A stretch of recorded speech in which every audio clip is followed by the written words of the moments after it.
오늘은 이 국민의힘의 대표적인 비주류 의원으로 당의 개혁을 꾸준하게 요구해온 분이시죠. 유승민 전 의원 오늘 스튜디오에 직접 좀 모셨습니다. 어서 오십시오. 예, 오랜만입니다. 반갑습니다. 예. 예. 잘 지내세요? 예, 자유로운 백수로 잘 지내고 있습니다. 예. 그래서 좀 답답하시죠, 속은? 정치만 생각하면 깝깝해지죠. 그죠? 예. 정치 몇 년 하셨죠? 24년째 하고 있습니다. 그죠? 예. 24년 정치 인생에 오늘의 정치가 어떻게 뭐 옛날보다 좋아졌어요? 나빠졌어요? 좋아지지 않고. 그러게요. 특히 지금은 우리 대한민국의 지금 사회 경제 제일 큰 문제 중에 하나가 양극화잖아요. 양극화. 인구 위기하고 양극화잖아요. 근데 정치가 지금과 같이 이렇게 양극화된 적이 있었냐. 대화, 토론, 타협, 합의 이런 게 완전히 사라지고 그러게요. 완전히 실종돼 버리고 이렇게 서로 보지도 안 하고 서로 그냥 스피커 켜가지고 언론에도 대고 욕만 하고 국회에서 모이면 싸우고 예. 해결하는 건 아무것도 없고 정치가 이랬던 적이 있느냐. 그러니까. 그리고 정치는 어떻게 보면 옛날보다 제가 2000년에 정치를 시작했는데 예. 그때 김대중 정부 때입니다. 근데 야당으로 이제 시작을 했는데 근데 그때보다 어떻게 보면 더 퇴보한 거 아니냐. 너무 이 양극단 정치 양극화가 너무 심각해진 거 아니냐. 그러니까 자기 극단적인 지지자들만 쳐다보고 중간에 있는 참 정치에 좀 냉소적이면서도 합리적이고 상식적인 정치를 원하는 그런 뭐 소위 말하는 중도 무당층이랄지 젊은 층이랄지 그런 국민 다수의 합리적인 생각을 대변하는 정치 이게 완전히 실종돼 버리고 아니냐. 그런 생각에서 굉장히 깝깝하게 보고 있습니다. 자. 근데 이게 비단 우리나라만의 현상이 아니라 그렇습니다. 미국 정치도 지금 아주 양극단화돼 버리고 전 세계적 추세가 지금 민주주의의 후퇴로 가는 것 같지 않습니까? 민주주의라는 것 자체가 그게 그냥 시간만 지나고 세월만 지난다고 해가 좋아진다는 보장이 없는 거죠. 그죠? 미국이나 유럽에 보면 극우든 극좌든 극단적인 어떤 우익 포퓰리즘, 좌익 포퓰리즘 이런 게 승행해가지고 그쪽에만 자기를 지지하는 그 세력들에만 대고 자꾸 극단적인 정책, 극단적인 정치로 가는 이런 게 미국도 있죠. 트럼프가 뭐 대표적인 거고요. 그러니까요. 유럽에도 프랑스, 이태리 여러 나라들 보면 뭐 의회 민주주의 제일 오래됐다는 영국조차도 맞아요. 브렉시트 가지고 얼마나 혼란을 겪고 그러면서 극단적인 어떤 이슈에 대해서 국민들이 불만이 있으면 그걸 이용해 가지고 극단적인 세력이 등장을 하잖아요.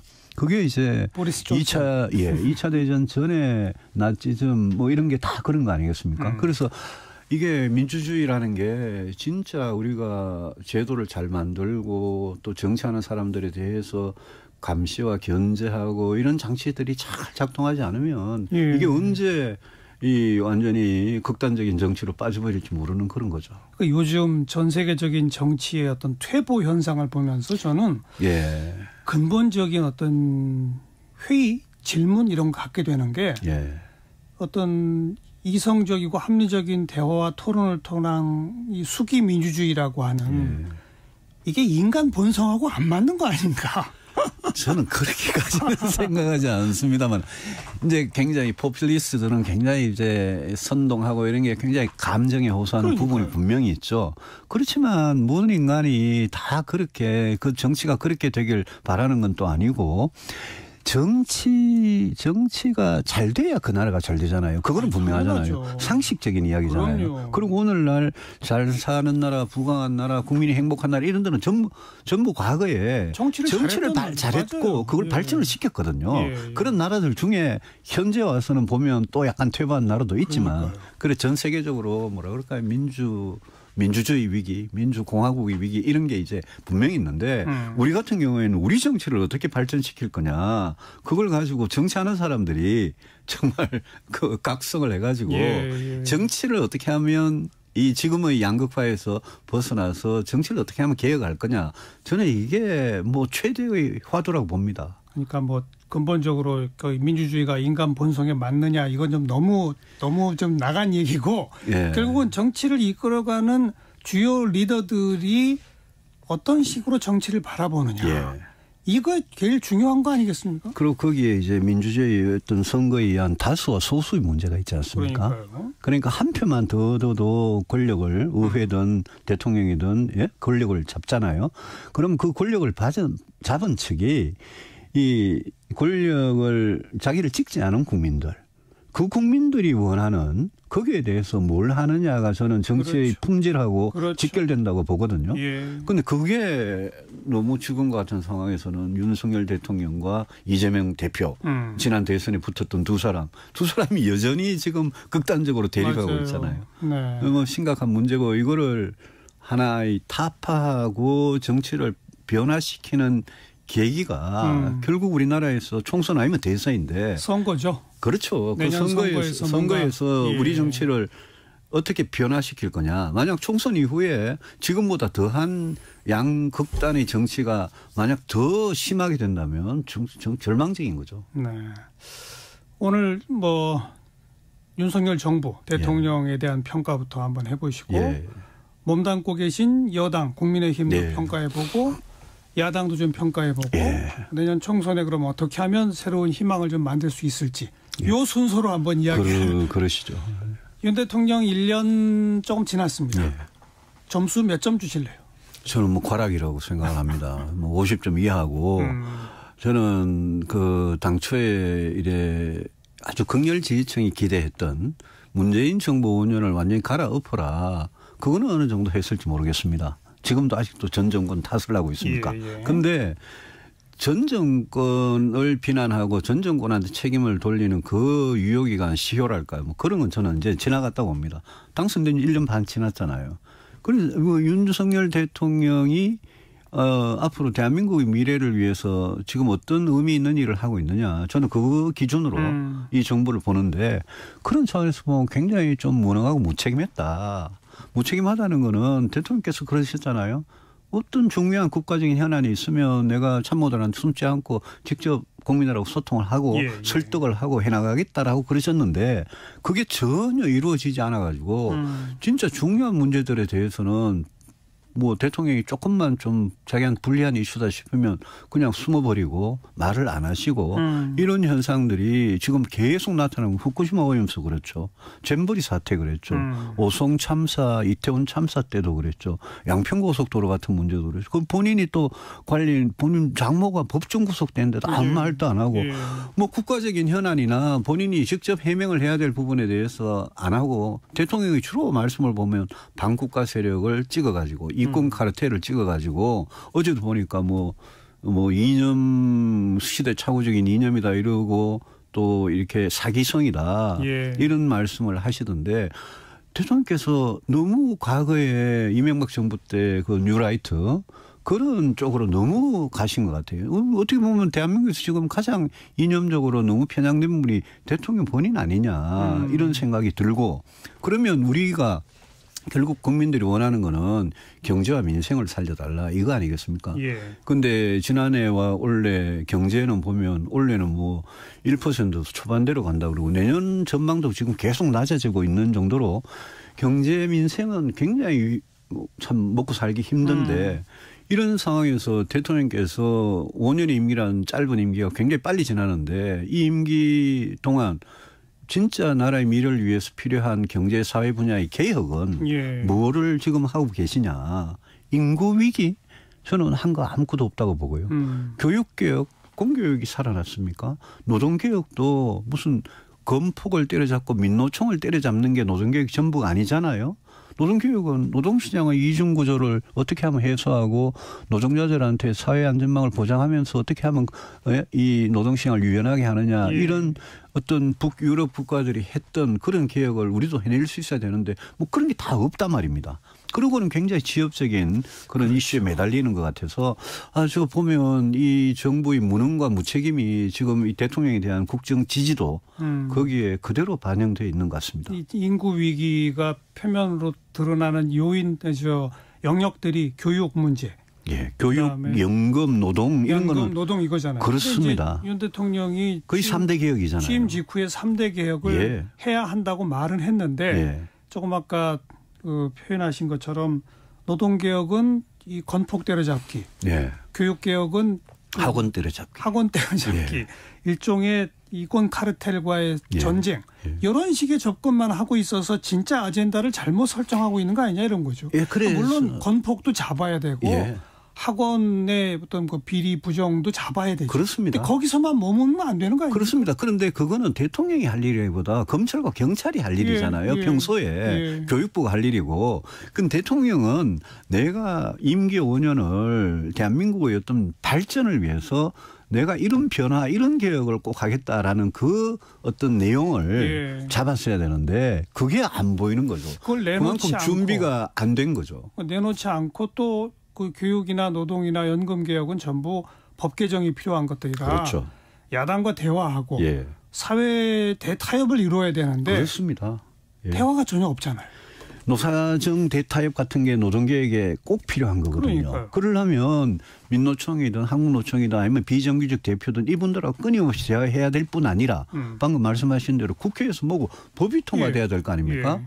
그것도 예컨대 노동개혁도 69시간 같은 거 그냥 질러봤다가 안 되니까 그냥 스스로 처리해버리는 그런 걸 하고 야당하고 노동개혁을 위해서 대화한 게 아무것도 없어요.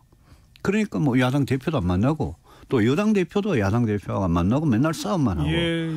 그러니까 이게 저 집권 2년 초반의 2년이 얼마나 중요한 2년인데 예. 이렇게 시간을 낭비한. 좀 아까 표현하시기를 그 뉴라이트 역사관으로 너무 달려갔다는 식의 표현을 쓰셨잖아요. 예. 원래 그런 분이었습니까? 새롭게 달려가신 겁니까? 저도 잘 모르겠어요. 저도 원래 그런 분인지 새롭게 지지층 나보고 그러는 거. 그런데 어제도 뉴스가 났잖아요. 그 육사에 우리 독립전쟁 영웅 예. 그 5분의 흉상이 있는데 그거 철거한다 그러잖아요. 그중에 홍범도 장군 같은 분은 좀 뭐 저 광복대위 저기 전에 돌아가신 분인데 그분 공산주의 전력이 있다고.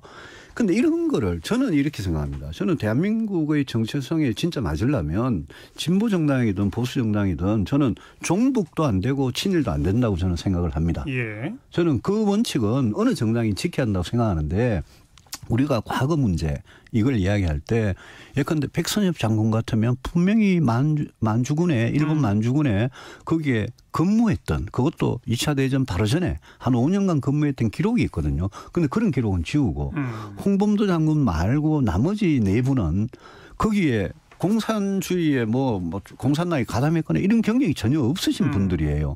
그런데 왜 대통령께서 광복절 얼마 전에 광복절 그것도 보면 지난 일제 35년간 우리가 당했던 뭐 나라를 빼앗기고 야만적인 그런 잔혹한 행위에 고생했던 우리 선조들의 그런 역사에 대해서는 한 말씀도 안 하시고 일본은 파트너다. 광복절날 그러시거든요. 예.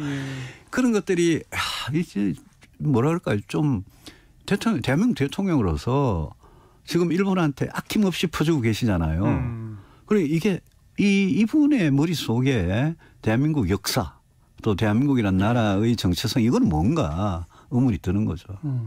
그런데 원래 그러신 건지 달려가셨는지는 모르겠다. 원래 이렇게 지속되고 원래 조금 그랬는데 국민들이 좀 모르고 몰랐다가. 선택한 거 아닐까요? 정치를 안 해보신 분이니까 검사로서만 봤으니까. 50점도 못 준다라고 하셨잖아요. 그래도 그나마 좀 잘한 게 있다면 뭐가 있겠어요? 저는 한미동맹을 복원한 건 잘했다고 생각합니다. 왜냐하면 한미동맹을 그게 뭐 우리 안보에 아주 뭐 디딤돌이니까 주춧돌이니까. 그게 이제 한미일 준군사동맹적으로까지 가는 건 어떻게 보세요? 그래서 그거는 굉장히 위험하다고 저는 생각합니다. 왜냐하면 미국 입장에서 미일 동맹이 있고 한미 동맹이 있는데 한일 간의 군사협력이라는 걸 앞으로 어떤 범위까지 할 거냐. 그 범위와 한계를 정하는 건 우리한테 굉장히 중요한 일인데. 알겠습니다. 한미일 이렇게 협력이 돼가지고 넘어갔다. 이 지역의 어떤 예컨대 대만 사태가 일어나면 우리가 어떻게 할 거냐. 중국과 일본 그다음에 일본과 러시아가 만약 영토 분쟁을 하면 우리는 뭐 진짜 개입을 할 거냐 말 거냐.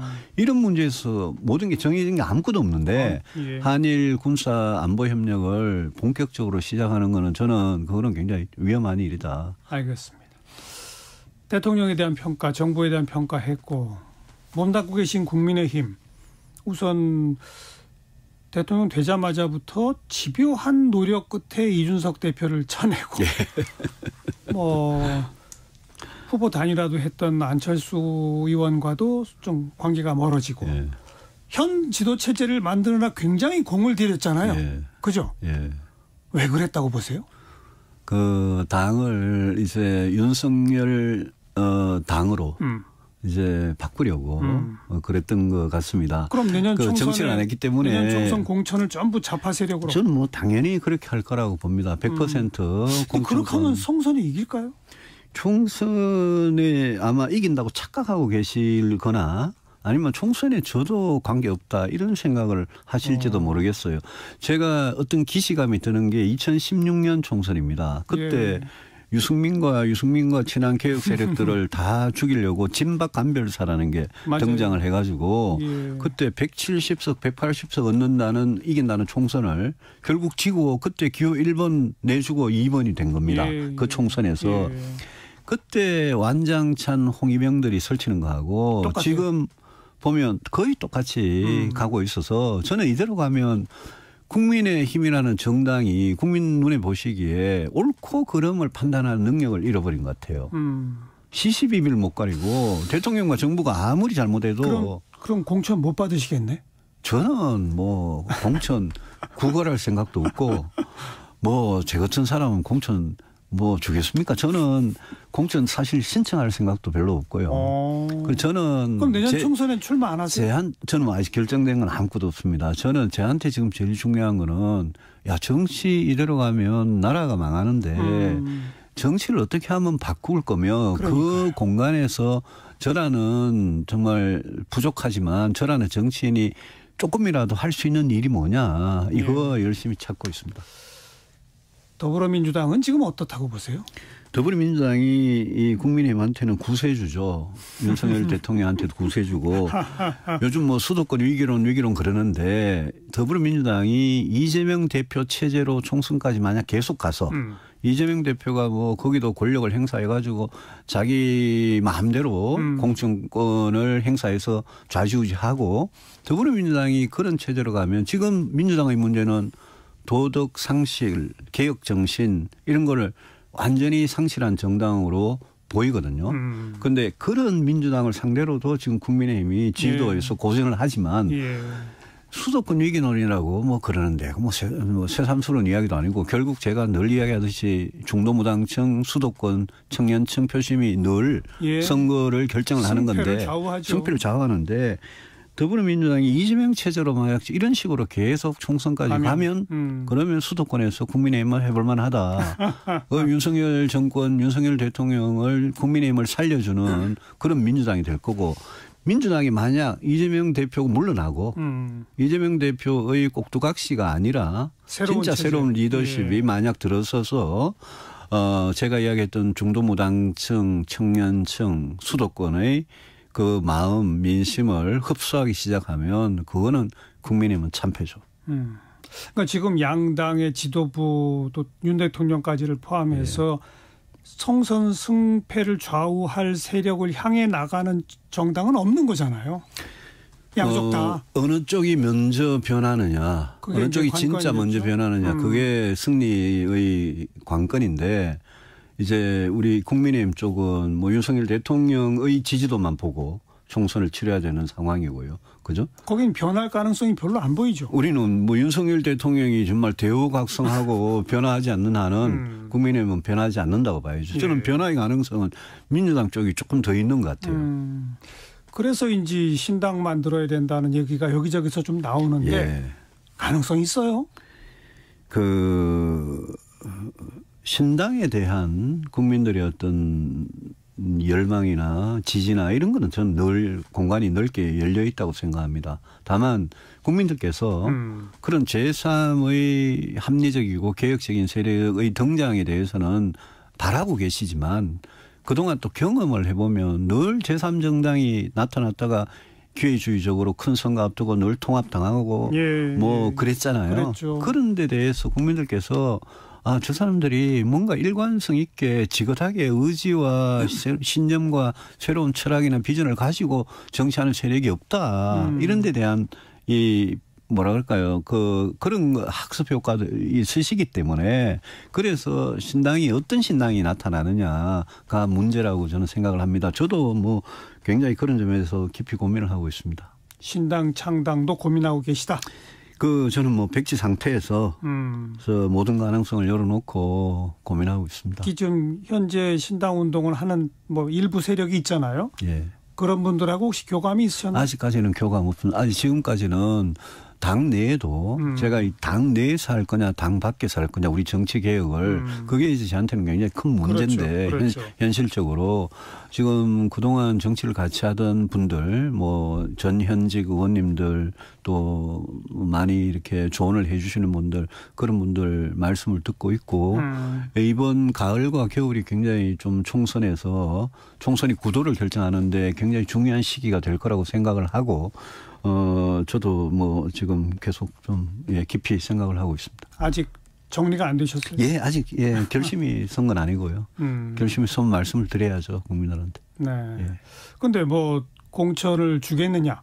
또 나는 공천 신청할 생각도 별로 없다. 예, 저는 뭐 그렇습니다. 이런 말씀으로 들어봐서는 신당 창당 쪽으로 무게중심추가 좀 옮겨가 있는 거 아닌가요? 저는 윤석열 대통령이나 이 정권의 뭐 윤핵관들이나 그 사람들이 저는 뭐 그분들 똑바로 하라고 늘 이야기를 하는데 저에 대한 어떤 반감이나 이런 게 굉장히 큰 상태고 전혀 대화가 이루어지지 않는 상태니까 현실적으로 뭐 제가 이 당에서 뭐 제가 무슨 구걸할 일도 없고 그러니까 이 당에서 제가 어떤 역할을 맡아가지고 하기는 쉽지 않을 거다. 이거는 뭐 현실이 그렇고요. 그러니까요. 예. 그런 차원에서 이제 저한테 제가 가야 할 길은 어디냐 생각을 해보는 거죠.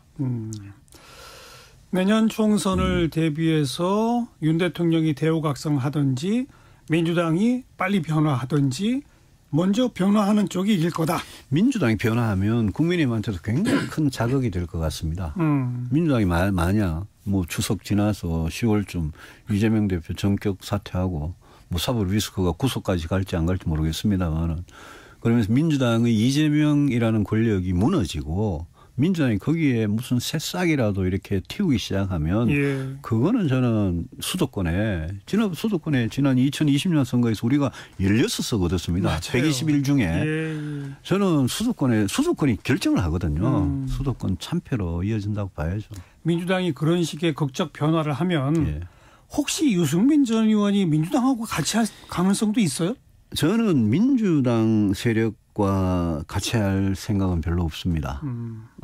국가 안보나 또 여러 가지 경제 사회 정책에서 생각이 제가 뭐 그분들만큼 예컨대 뭐 기본소득 같은 거 그런 거 뭐 그만큼 제가 생각이 같지는 않기 때문에 정치는 뭐 생각이 같은 사람들이 해야 되는 거니까요. 거기까지 같이 가기는 생각이 너무 다르다. 전혀 알겠습니다. 신당 창당이 될지 어떤 형태가 될지 내년 총선에 이 정치가 이대로 가서는 안 된다라고 하는 정치인으로서의 책무를 고민하고 있다. 그렇습니다. 그 고민의 결과를 저희도 기다리겠습니다. 오늘 나와주셔서 고맙습니다. 고맙습니다. 고맙습니다. 네. 유승민 전 의원 함께 만났습니다.